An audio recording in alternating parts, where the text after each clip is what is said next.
पौराणिक कथाओं के अनुसार जब समुद्री सील अपनी खाल उतारती है तो वह एक सुंदर महिला बन जाती है। उसकी वह खाल पाकर कोई भी उससे अपनी मनचाही बात मनवा सकता है। एक अकेले मछुआरे ने सील के ठिकाने से चुपके से उसकी खाल चुरा ली। इस तरह उसने उस महिला को अपने वश में कर लिया और द्वीप पर ले आया, जिससे गांव वाले उससे जलने लगे। जल्द ही वह महिला गर्भवती हो गई। उसकी शर्त थी कि आने वाले बच्चे के लिए नाव की लकड़ी से एक पालना बनाया जाए और उसे शंखों से सजाया जाए। बच्चे के जन्म के बाद माँ ने उसे उसी पालने में सुलाया और समुद्र में छोड़ दिया ताकि लहरों की आवाज ही बच्चे की लोरी बन सके। बीतते सालों के साथ उसने 5 और बच्चों को जन्म दिया, पर वह हमेशा अपने पुराने आजाद समुद्री जीवन को याद करती। एक दिन बेटी ने बताया कि पिता ने अटारी में सील की खाल छुपाई है। यह सुनते ही वह खुश हुई, बच्चे को वहीं छोड़ा और भाग गई। इधर मछुआरा जब लौट रहा था, उसने एक उदास सील को अपनी नाव का पीछा करते देखा। अनहोनी के डर से वह तेजी से घर पहुंचा, पर पत्नी जा चुकी थी और 5 बच्चे अकेले खड़े थे।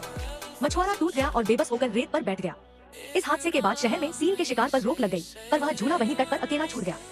सालों बाद जब मछुआरे जीविका के लिए वह द्वीप छोड़कर शहर जा रहे थे, अचानक समुद्री पक्षियों के झुंड ने हमला किया और उस पालने को उड़ा ले गए जिसमें नवजात डिलन सोया था। दरअसल पक्षियों की आड़ में सील माँ ने अपने बच्चे को वापस पा लिया था।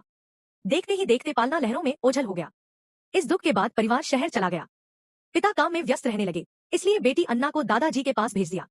वहां से उनका पुराना द्वीप साफ दिखता था। एक रात अन्ना को पुराने द्वीप पर रोशनी दिखी। उसे लगा उसका भाई वही है। अगले दिन वह दादाजी के साथ उस वीरान द्वीप पर पहुंची जो अब खंडहर बन चुका था। अन्ना ने देखा कि घर के अंदर चूल्हा जल रहा है और ताजा सीपियां रखी हैं। बाहर भागने पर उसे एक बिना कपड़ों का लड़का दिखा। वह उसका भाई हेलन था। आवाज सुनते ही हेलन घबराकर समंदर में कूदा और पालने में बैठकर दूर चला गया। अन्ना ने दादाजी को बताया, पर उन्होंने इसे भ्रम मानकर टाल दिया। अगले दिन दादाजी ने अन्ना को भाई को खोजने से मना कर दिया। निराश अन्ना किनारे बैठी थी, तभी एक सील आई।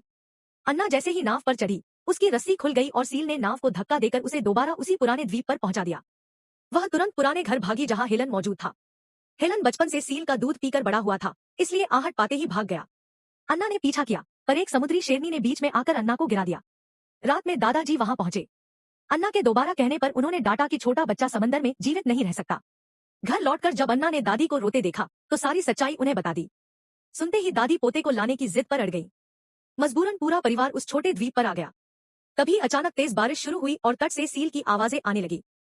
सबने देखा कि कई सील मिलकर एक पालने को सुरक्षित किनारे ला रही हैं। हेलन पालने से बाहर आया। इंसानों को देखकर वह भागने लगा, पर एक बड़ी सील ने रास्ता रोककर पालने को पानी में धकेल दिया। उसने इशारा किया कि अब उसका असली घर यही परिवार है। सील के जाते ही हेलन दौड़कर दादी के गले लग गया और परिवार फिर से मिल गया। यह कहानी फिल्म ऑनडाइन की है।